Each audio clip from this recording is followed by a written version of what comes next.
আসসালামু আলাইকুম প্রিয় বন্ধুরা। আসলে আমরা তো সব সময় চা বাগানের ভিডিও দেই, প্লাস চা বাগানের পাতাগুলা দেখাই, কিন্তু আজকে আপনাদেরকে চা পাতার কিছু উপকারিতা দেখাবো।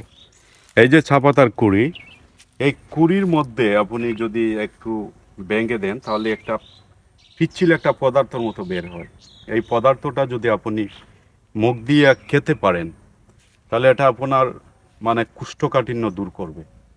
প্লাস এই যে চায়ের পাতা, আপনি চায়ের পাতা চা পান করে যখন চায়ের পাতাগুলা ফেলে দেন, এগুলা দিয়ে আপনি বিভিন্ন পাতিলের দাগ, এরপরে কেতলির দাগ, আবার বিভিন্ন ওয়ালের মধ্যে দাগ হয়, এগুলা দূর করতে পারবেন চা পাতা দিয়ে, হালকা একটু ব্লিচিং পাউডার দিয়ে। এরপরে আপনার আরও আছে যে এগুলা দিয়ে তো ভর্তাও করা যায়। হ্যাঁ হ্যাঁ, চা পাতার এই যে ছোটো কুড়ি, এই কুড়ি দিয়ে আপনি ঝালমুড়ি বানিয়ে খেতে পারবেন। যেমন ধরেন এই যে কুড়ি পাতাগুলা দিলেন, এরপরে সরিষার তেল দিলেন, গাজর দিলেন, এরপরে আপনার শসা দিলেন, এরপরে ছানাচুর দিয়ে এগুলা দিয়ে খুব সুন্দর মজার একটা ঝালমুড়ি হয়। আমি নিজে খেয়েছি, এজন্য বলতেছি। চা পাতা বিশ্বের মধ্যে হলো শ্রেষ্ঠ পানীয়, মানে কফির পরই চায়ের স্থান।